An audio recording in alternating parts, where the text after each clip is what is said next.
বন্ধুরা, এখন আমরা রয়েছি ভরত মিলাপ জায়গায়। এই স্থানে রামচন্দ্র এবং ভরতের মিলাপ হয়েছিল এবং ভরত এখানে রামচন্দ্রের কাছ থেকে চরণ পাদুকা চেয়ে নিয়েছিলেন। যাই হোক, তোমরা দেখো, তোমাদেরকে দেখাচ্ছি।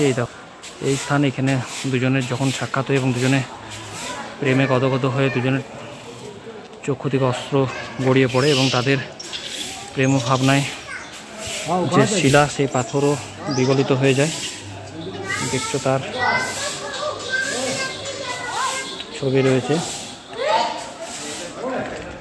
এটি সেই ত্রেতা যুগের সাক্ষী বহন করে চলেছে। রামচন্দ্র ভরতের পদভার এখনো বহন করে চলেছে।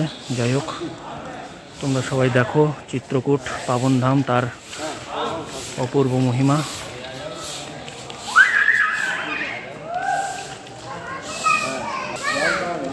ঠিক আছে, সবাই খুব ভালো থেকো, আবার কথা হবে।